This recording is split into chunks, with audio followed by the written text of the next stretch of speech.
Hello folks, this is Sula speaking. You're listening to another video for Teamfight Tactics. This is taken from another normal game. We're on another new patch here, so I'll talk a little bit about the patch and what's changed as we go through this video. But this is a game that started out kind of routine and then ended up turning into a really exciting game towards the end. But I don't want to spoil too much of what happens. We're going to let the footage play and we'll get there with time. So, as I said a second ago, there is a new patch. We actually had a patch before that ran for a whole 2 weeks without any changes, which is very rare for Teamfight Tactics to go a whole 2 weeks without there being some kind of emergency hotfix or some kind of B patch or something along those lines. But did put out a new patch, and overall things have shifted a little bit. Let's see, what did they did? They pulled back some of the strength from mage compositions a little bit. They hit the numbers on mages. They actually did not adjust Mage Namzi, though, which is a little bit surprising. So in games where Namzi is a mage, you can still play into Namzi and actually do quite well. And in fact, that's what I'm going to be doing in this game. I'm actually going to be ended up playing a mage game again. They knocked the numbers down on mages a little bit so that at mage 3, 5, and 7, the ability power on the double cast is a little bit lower than it was before. Other changes. Another big change is that Zippy has kind of come into the meta quite a bit. I don't think we're going to see that in this game per se, but I've had a number of other games where people have been playing Zippy, and it's been quite strong. I've been hoping to get some footage to show that off. Hopefully I'll be able to get some and demonstrate that. Basically, instead of playing Deja in a Mirage comp, it's pretty clear now that Deja is stronger in a guild comp. You basically play all the guild units plus Deja, and that actually is quite strong. And the two carries are basically Deja and Zippy be played together. So as I said, hoping to show that in a video. That's one of the comps that's popped up in strength overall. The other big thing is Jade has really picked up as far as being strong. So we see a lot more Jade compositions. Again, I can't remember if there are people playing that in this game, but a lot more Jade team compositions than before. You can kind of build a Jade shell and then kind of flex around it into different particular set of them. I haven't had a lot of chance to experiment with that yet. I'm hoping to do so. Here, I was planning on trying to play into that guild Deja build, that Zippy plus Deja. That's where I was planning on going with this setup. But then I get the Silas to drop, and then I was like, it's a Mage Namzi this game. I've got an Archangel staff here. I think the play is to play into Mage Namzi. So even though this is a normal game and it's more about like testing things out, I've got the early Silas, I have an early 2-star Vlad, I have an early Archangels. These are all things that suggest this will be a good Mages game. Plus I can also play an Astral opener, which is always nice. So Astral was changed a little bit as well. So at the start of this set, Astral was changed so that instead of changing the shop odds that you get and giving you the Astral shops, that you would get an Astral Orb after every PvP combat round.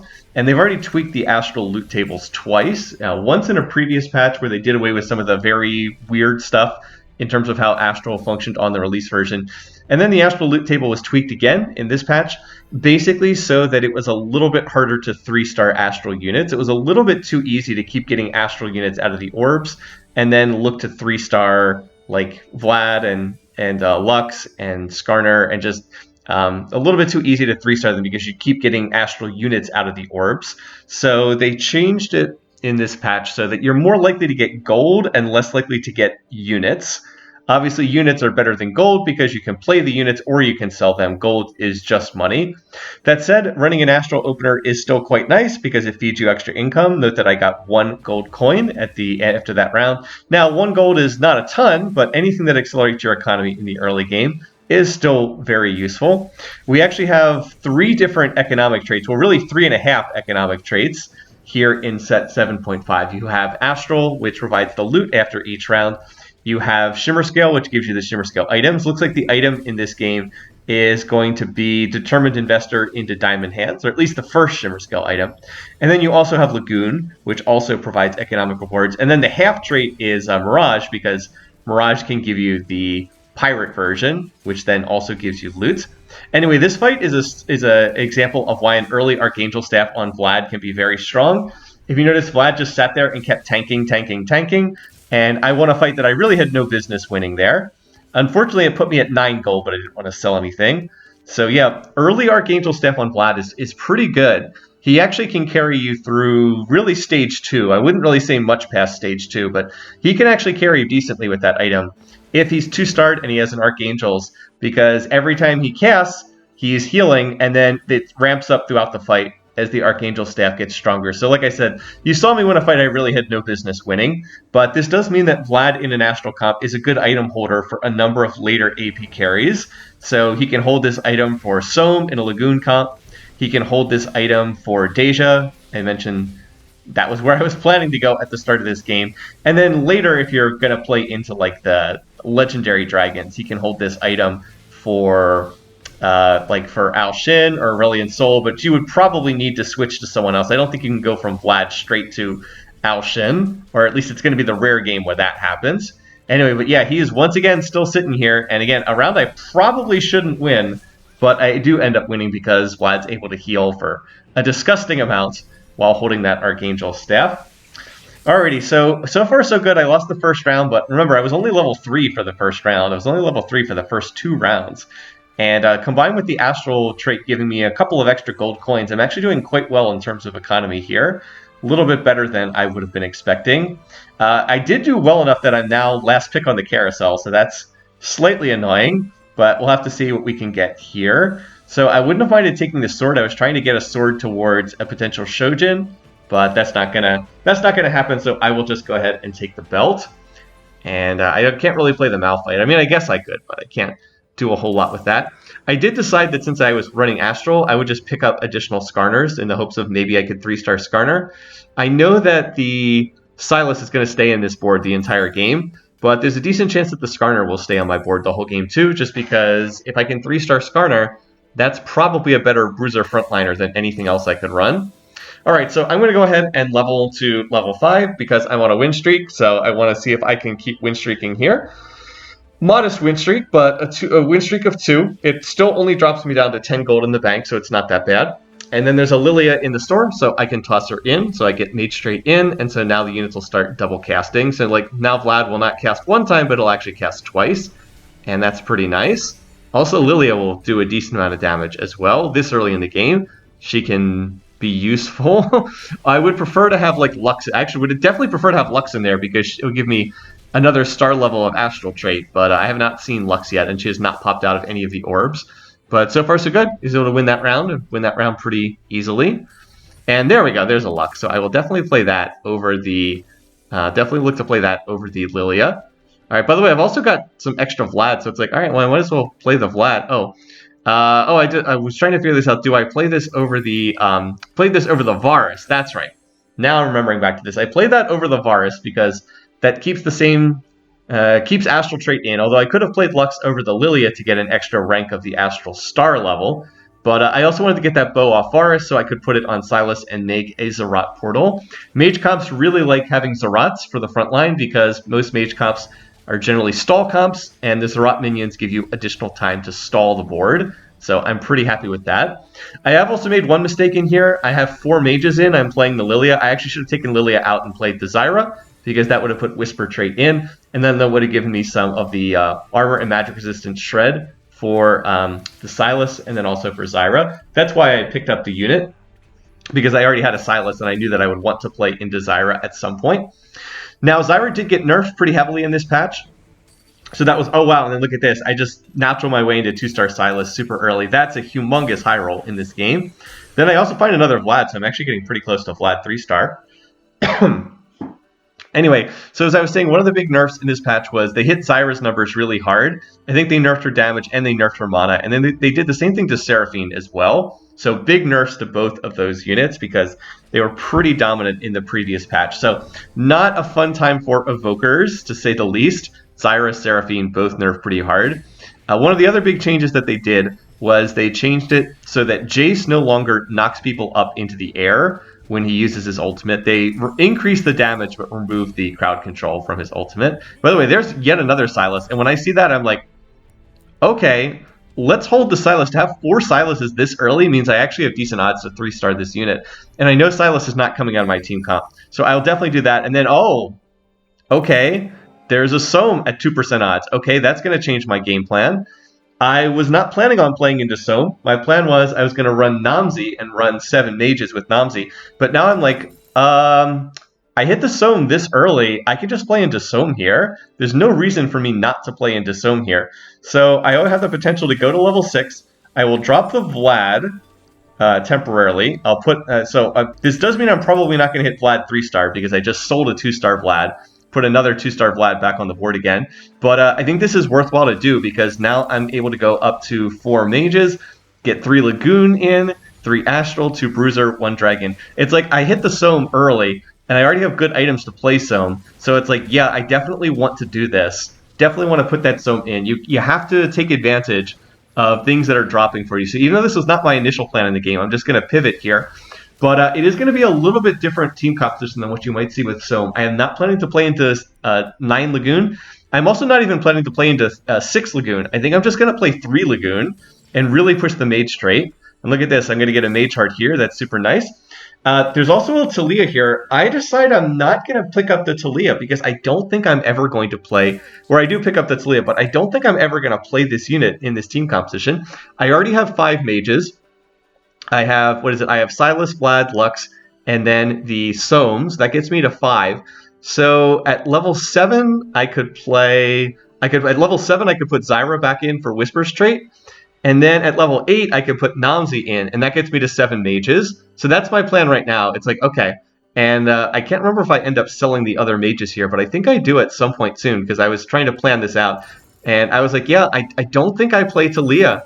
I guess I could play over Vlad, but I'd rather have Vlad in to keep the Astral trait going. So I think it's going to be 7 mages. Like I said, we'll play Zyra at level 7 for Whisper Straight. Then we put in Namzi, who at level 8, who's going to give me 2 ranks of Mage Straight.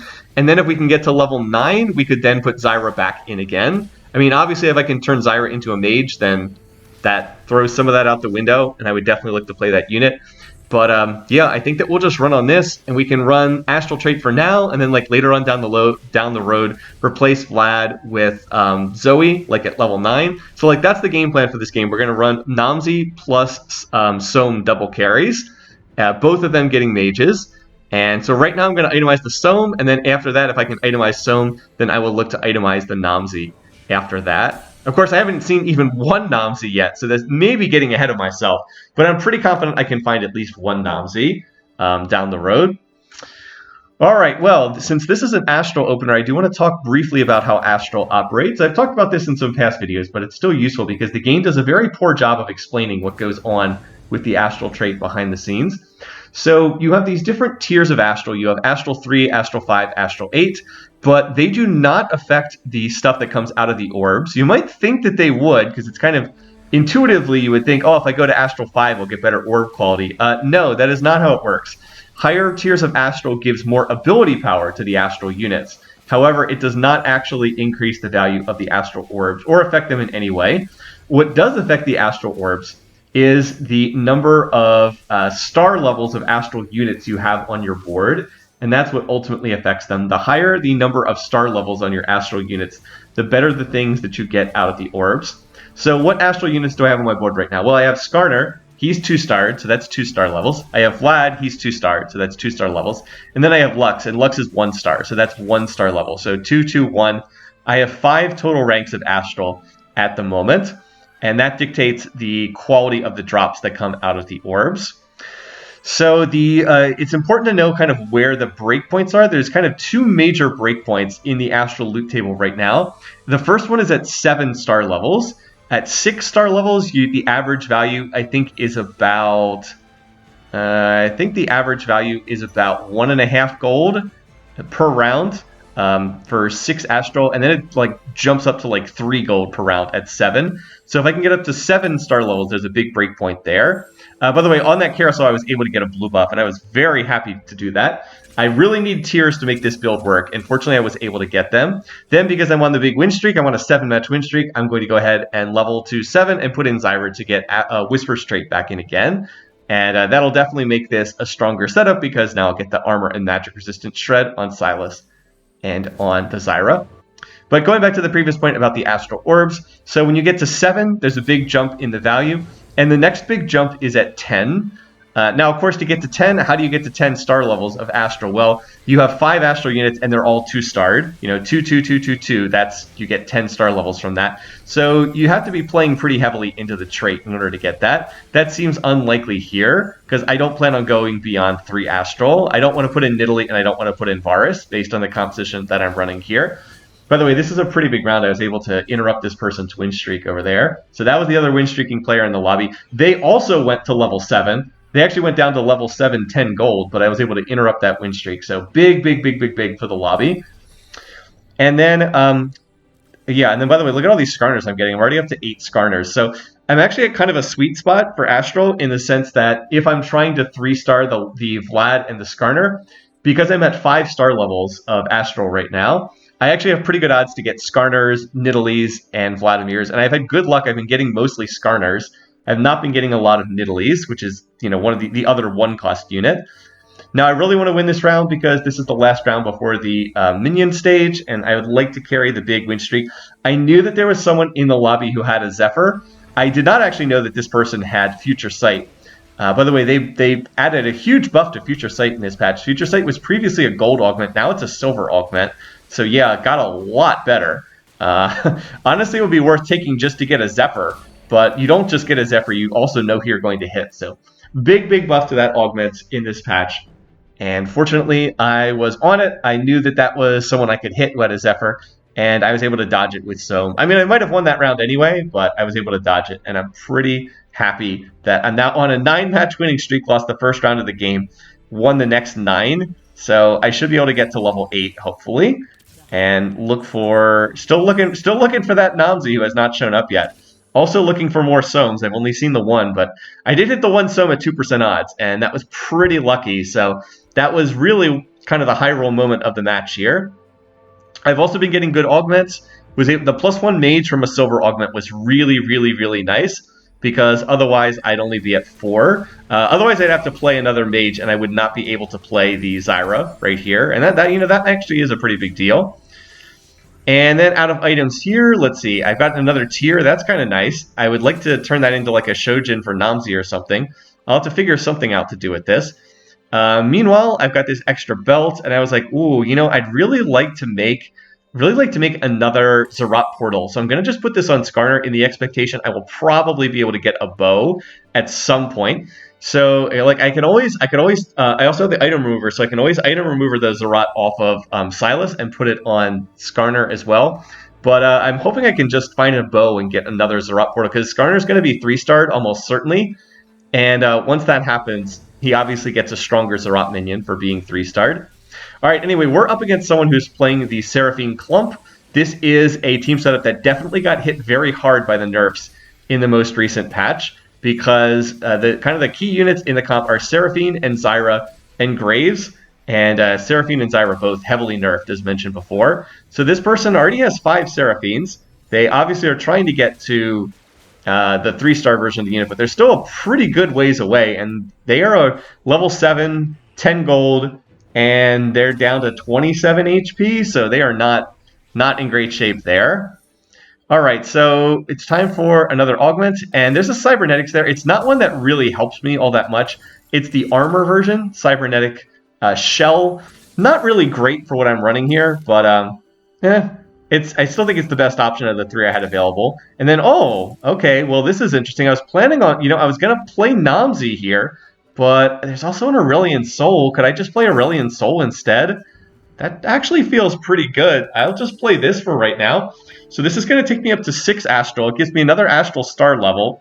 6 Astral is, I believe it's 30 ability power on all Astral units. Let me just check that real quickly here. 30 ability power but only on Astral units. So it does not apply to the rest of the team. Only applies to the Astral units. But yeah, I mean, I'll play this at least for the moment. I think this is better than anything else I can hit. Again, I went to 8 early on because I was on the win streak. I had the money to do so. I'm hoping to keep win streaking. And then this person apparently quits the lobby for some unknown reason. Okay. They just quit the lobby, so I guess I get a free win there. Again, people do weird stuff in normal games sometimes, so I will just pocket my win, and we'll continue onwards with this game. I'm just watching two of the other people who have a lot of health in the lobby. One of these people is running a swift shot composition. Actually, I think they're both kind of running some swift shots, but one person has pressed the attack, which is the highly desirable one, although they actually just lost there, so that's not so bad. Good for the rest of the lobby. And then, and then Namzi pops up, and I was like, I actually do think I want to run Namzi over running the Aurelian Soul here. Nothing against A Soul, but like I don't have any evokers in, and I'm playing through Mage Soam right now, so getting up to 7 mages is a pretty big deal for me. But I will continue to hold the Zyra because I think I might end up playing the Zyra down the road. And now I think I'm pretty good to just keep econing here. I think my board is strong enough. I probably will lose some rounds, but I think the goal now is to push for Fast 9. And there's kind of a couple of ways I can play this. If I get a lot of Namzis, if it looks like there's a potential for Namzi 3-star, I could always try to push for that. Alternately, I can always take out Namzi and then play a better Mage Dragon like Ao Shen or 2-star Aurelian Soul. So we'll have to make that decision down the road. Now, I do want to point out this player right here, this player who's playing Graves. Look at their overall game state. They have made a 2-star Graves. They actually have 2 more Graves on the bench. They have 5 Graves, but I'm narrowly going to beat this person. And just look at their situation. They're 17 HP. They have absolutely no gold in the bank, so that person should not be really getting any stronger. They have, they're on low health and they have no money, so they're kind of in a bad situation here. But just keep that in mind, this Cannoneer player who's playing Graves, because we're going to come back to them later on in this game. They really should be a dead man walking, but as we will see, that is not quite the case. Okay, so I am last pick on the carousel. I'm just waiting for everybody. And look at this carousel. It's a triple spatula carousel. For some reason, people are not taking the spatula, so I was like, oh, alrighty then. We'll go ahead and take this. We can pop that tier off Namzi, and guess what? We will just turn... we're just going to turn Zyra into a mage, and that's going to make my comp a lot stronger. So there we go. We're going to get the Skarner 3-star. Perfect timing. Now I have gotten kind of what I wanted out of the Astral trait, which was a 3-star Skarner. So now I'm going to go ahead and do this, get the mage hat, and now I'm going to put Zyra back in. Now, note that I did take Lux out, so I have lost Astral trait, but what was Astral trait really doing? It was feeding me like 1 and 2 gold per round. That was, that was significant because it allowed me to 3-star Skarner. I would not have 3-starred Skarner otherwise. But now that I've done that, I don't really need Astral trait in here. And I certainly would much rather play Mage Zyra to get the Whisper trait back in, over looking to play, I don't know, what was that, a 1-star Lux that gives me Astral trait for like 1 extra gold per round. It's like, well, whoop-de-doo. We're already late enough in the game that that's not that significant. And this definitely makes me stronger, and if it allows me to keep win streaking, that's worth more gold anyway. So yeah, this person is playing, I think they're playing some kind of like Zyra board, and they actually have a really strong, I guess they don't have Zaya yet, but I think they're heading in that direction. They actually have a really strong frontline Itis, but one thing that this comp I have right now has is backline access. Soam can hit the backline, and the Mage Zyra also hits the backline. So yeah, we're just kind of cruising here. We're looking to go to level 9, and honestly, up to this point in time, this game has been very, very routine. Like, I just got out to this huge win streak. I've been able to make good use of the augments that I've been picking up, and I feel like I'm in very, very good shape at the moment here. I'm hoping I can win this round. Would love to carry this win streak through to the minion round. So I'm going to try to reposition a little bit here because there was a Diana that was potentially positioned. And then, Future Sight player. I did see that I was up against the person with the Zephyr, but I did not swap the Soam. I did manage to swap the Zyra, but I didn't swap the Soam. By the way, I am starting to get a little gold from the Lagoon trade as well, which is kind of nice.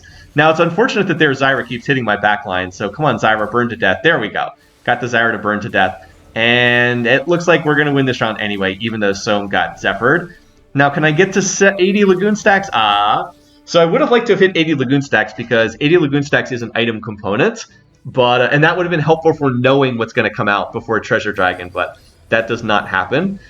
This is useful, though. There is a Radiant Hextech Gunblade, and there's also another tier here. So that tier could be a Hand of Justice, potentially, and the Radiant Gunblade is going to be really nice on Soam. So I will go ahead and put that. Gunblade is a decent item on Soam. It means that Soam basically heals throughout the fight. Gorgel Stoneplate, great on Silas. Definitely take that. Hand of Justice, probably works for me. Although one thing I could have done is I could have waited the one round to see what was going to come out from the... I could have waited one round to see what was going to come out from that Lagoon component. But that's okay. And then I've got this loaded dice. I don't really know what to do with the loaded dice, honestly. I'm not really sure what to do with this. I guess I could use it to try to 2-star one of these dragons, I guess. I still don't have 2-star Soam yet, but I wasn't really sure what to do with this. I honestly usually don't like taking the loaded dice. I'm a little bit uncertain what to do when I get one of these. I guess to use it on someone who has the mage attribute, potentially. I guess I could use it on someone like Lux or Vlad, because there are very few Astral champions that you would see at like level 8. And there's quite a few mages that I would want to see. So I don't know. I'm not actually sure who the best person to use this on is. By the way, I end up getting a rod out of the Lagoon item drop, and that's just fantastic. I'd love getting more rods in this situation here. Anyway, I'm up against an Olaf board. Do I have enough to finish this person off? Come on, Soam. Soam's healing, but oh... Thrill the Hunt. Yeah, they won that fight because of Thrill the Hunt. So I am finally going to take a loss here. But again, I'm getting close to level 9. Probably can go level 9 either midway through the stage or at the end of the stage. We'll see how greedy I want to be. But I'm still in just really, really good shape here. And then, oh, Zoe's going to pop up? Okay, well, we got to play Zoe over somebody. We'll play that over the Lux for right now. Even though it is a 1-star Zoe, I still would rather play 1-star Zoe over 2-star Lux, with me not having Astral Trait in here in this situation. So I've actually got all these extra Vlads and Lux. I've got this 2-star Lux on my bench, and I've got 5 Vlads. I'm like, should I try to save these? It's still a little unclear to me. And then I used the loaded dice on Namzi, who I don't know if that was the right choice or not, but I don't think it was a terrible choice. After all, it gave me the chance to potentially find Namzi 2-star. It also gave me the chance to find Namzi if it rolled the Prodigy trait. Then it gave me the chance to find dragons and to find mages. So I don't think that was like the worst pick, but I don't know, maybe I could have found someone better. I'm just honestly not sure. This fight shows off the value of having Zoe, because Zoe popped double invulnerability bubbles for my front line, which was exactly what I needed in this fight. Just additional time for the front line to be safe, and then that gives us time to scale up and ultimately kill the Xayah in the back line. So yeah, feeling pretty good there. And then, oh, what's this? Hello, there's an Ao Shin in the store. So this introduces another possibility. I could look to just play Ao Shin over playing Namzi. And I'm like, would I rather play the Ao Shin or would I rather play the Namzi? I think for the moment I'd rather play the Namzi, but if I can hit 2-star Ao Shin, I 100% want to play that. Now that would require me dropping down to I would drop down to 5 mages there, but I still think that would be pretty good to get Ao Shin in here. I also have the possibility of putting a mage cap on Ao Shin as well. That's also another possibility too. But for the moment, I'm pretty happy with having that on Zyra. So I'm definitely going to pick this up, and that has the potential to give me more options. All right, now checking back in with this Cannoneer player. Remember, this is the person who's playing Cannoneer Graves. They have picked up a Radiant Deathblade for the 3rd item, which is a really strong item to put on Graves. But still, look at their situation. They're level 8. They have 17 health. They have 5 Graves, and they have 0 gold. So this person, is decently strong, but they really should not get any stronger. They have 0 gold in the bank, absolutely no gold. So they're basically capped out, whereas I'm going to get much stronger. And I nearly beat them with my board, which is going to level 9 and has not rolled at all the entire game, whereas they've just been sitting there re-rolling. So overall, I am thinking that comp is not really likely to be too problematic for me. Here, I definitely want this Jeweled Gauntlet. I was trying to fake going for some of the other items, but now I've got Hand of Justice, Jeweled Gauntlet, so those would be fantastic items on Ao Shin if I can potentially 2-star that unit and get in there. So again, I'm going to keep pushing here. Again, I have 80 HP, so there's no particular need to keep leveling. I don't need to be too aggressive here. I can just sit and relax. And at this point, I'm thinking, yeah, I think the plan is go to level 9 and play the Ao Shin. So I'm going to clear these Astral units because I'm not going to play them. And I'll just continue holding for the time being because there's no rush. And if I have only hit 2 Namzis the entire game, and we're about to head to stage 6, I'm definitely not going to hit Namzi 3-star, which is what I would want if I wanted to play Namzi long term, since I'm not even remotely close to Namzi 3-star. seems like there's little point in sticking with Namzi when I can play better dragons that are also AP dragons. All right, anyway, so we're up against another one of these Xayah boards. Xayah was pretty popular in this lobby. Wow, Zoe getting off some awesome cast there. So the real question is, can we just kill the Xayah in the back lines? And the answer is yes. Again, one of the nice things about the team I'm running is backline access. Soam is able to get the cast off and delete the Xayah in the back lines. And once that happens, it doesn't matter how tanky the Itis is. We're going to kill the Itis eventually with our team comp. And then, by the way, there I get another Alshin. So I was like, all right, I have 2 out of 3 Alshins. I think I definitely want to play this unit. So let's go to 9 because we're so close. We'll put that in. Going to toss in the Kiana for Tempest 4. And there we go. Alshin with Jeweled Gauntlet plus Hand of Justice. So now all I need to do is get this thing to cast. I do think one thing I could have done in retrospect is I could have taken the... and by the way, I was rolling down a little bit. Since I hit the 2-star Soam, I think I stopped there. I'm also at 8 Siluses, by the way. One other thing I had the possibility to do would be use the item remover and pop the mage hat off Zyra and put it on Alshin. But I was waiting to see what I would get out of this next minion round. I wanted to see if I would get a potentially useful item for Alshin. And if there was something good there, I thought I would hoit and hold off and see if I could put that item on Alshin. Or alternately, then I could always take the mage cap off Zyra and put it on Alshin to turn Alshin into a mage as well. All right, so we basically stall out the fight for a while, and then Alshin gets off the big cast, and that is going to delete the board, of course. And whoa, wow, there we go, 3-star Silas. Okay. By the way, look at this item. It's a Spear of Shojin. I was like, wow, that is literally, if I could pick any item whatsoever, I would pick that one, Spear of Shojin. Okay, so now I'm not going to take the mage hat off Zyra. I will leave that on her, and I'll just put the Spear of Shojin on Alshin, because that's going to make him cast so much faster.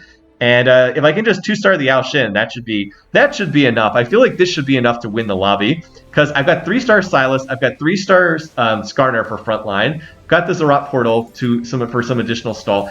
I've got the Spear of Shojin now, along with the whatchamacallit, the Jeweled Gauntlet. Like, this board is pretty sick. So again, this should just be a routine end to the game here, right? Like, look at this. I'm on 80 HP, and then no one else is more than 30 HP in the lobby, but oh, look at the right side of the lobby there. Graves 2-star, Graves 3-star. And I'm like, wait, what? How did this person hit Graves 3-star? I went back and checked this after the game. This person had no money whatsoever. How did they hit Graves 3-star? Like, seriously, I want to be able to go back and like watch the replay from their perspective. How did they hit Graves 3-star? I seriously, and they even have an extra champion duplicator too. I have no clue how they managed to hit Graves 3-star. They were on 5 Graves with 0 money, and they were on 4 HP, and somehow they managed to hit a 3-star Graves. Well, that's disappointing, because this unit is now totally out of control, and you can see what happens to my team. I just get absolutely blown up. So I was like, all right, I guess this is going to be hard. So now the game has shifted into a completely different setup, which is there any way to beat the 3-star Graves? Is there any way we can possibly do this? So I do have some potential options here. First of all, the Lagoon trait gave me an extra item component when I hit 140 stacks. You get item components from the Lagoon trait at 80 stacks, 140 stacks, and 200 stacks. I'll give you the extra components. It turned out that extra component was a cloak. And remember from early in the game, I had a leftover belt on Skarner. This now means that I have a Zephyr, and that is the first thing I have that gives me any hope whatsoever of dealing with this unit. Maybe I can Zephyr the unit at the start of the fights and take the Graves out of the fight for the first 6 seconds. So that gives me some hope that I can get this done. The next thing is I still have 2 out of 3 Alshins. I'm actually kind of disappointed. My roll down at level 50 did not give me one more Alshin. And it's not like anyone is playing this unit. Literally no one in the lobby is playing this unit. So it's a little bit disappointing I wasn't able to hit that unit. But we'll keep rolling. We should be able to hit this at some point. And then there's something else. I was just grabbing Soams on my roll down for no particular reason, just to have them. I have randomly found my way into 6 Soams. And then there's another Soam in the store as well. So I'm starting to get closer to Soam 3-star. There is also a champion duplicator that comes out of the Lagoon trait, but that's not until 400 stacks. So probably not quite going to be able to get there in this game, but we'll see. Maybe if it goes on long enough. Next, I also got a little bit lucky. I had a ghost round the last round, and the ghost round was against the non-Graves player. It was up against this person, the Kawaii Kid. Now, this person's board is quite strong. They have a Force of Nature. They have a really strong Itis. They have a 3-star Jax. They have a Zaya in the back lines. Like, this is a very strong board as well. But it's not as strong as 3-star Graves. And I actually think my board is extremely strong. It's just very difficult trying to deal with a 3-star Graves. So yeah, we're going to get the Soma's killing people. Frontline is still holding up. Zoe's popping people. And it's just we're just basically waiting for that next Al-Shin cast. And that should be enough to wipe the board. Yeah, the Zaya and Itis are tanking forever, but just need that cast to go off. If I win the round, I get to 7 gold, and then I don't have to lock my shop. There we go. Previous round, I was going to lock my shop, but I hit enough Lagoon stacks to get an item drop. And I got a Hecarim to pop out, and then I sold it, and I had enough to buy the previous Soam. So now we're at 7. I was kind of hoping for a Dragon Carousel here with another Soam on it. Was not the case. And there's not too much I want in the way of items.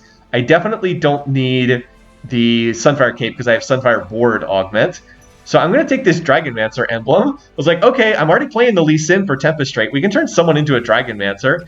I don't really have too many good targets for that. Oh, and by the way, there's another Soam in the store again. Okay, so who do I turn into a Dragonmancer? I was like, let's just give it to Zoe because that'll give her extra AP. Why not? It'll also give her extra health too. The only other choice was really Zyra, and I think Zoe's probably better in this regard. So there's another Soam in my store, and that's going to get me to 8. So I was like, all right, let's go. And by the way, we're up against the Graves player. Let's get that Zephyr. So do I manage to get the Zephyr placed? And the answer is yes.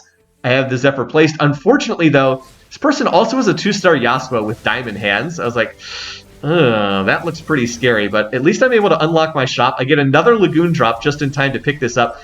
But is this strong enough to deal with the Graves? Well, we're killing other units. We don't seem to be doing any damage whatsoever to the Graves, so still not strong enough. Graves did 15,000 damage despite the Zephyr, and now the other player has been knocked out of the lobby, so this is a little bit unfortunate. I kind of wanted that other player in the lobby so I would get some rounds that weren't against Graves 3-star while I'm still fishing for these units.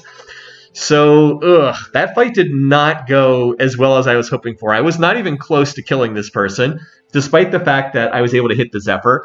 And I'm like, all right, well, I mean, we can try this again. Maybe if I move the Silas over here a little bit more to tank, maybe if I move the Aurelion Soul away from the Graves, and let's get that Zephyr placed again. Did this person reposition to dodge the Zephyr? And the answer is no. So that's honestly kind of arrogant of this person. They're not even bothering to try to dodge the Zephyr. I think they just feel like they win no matter what.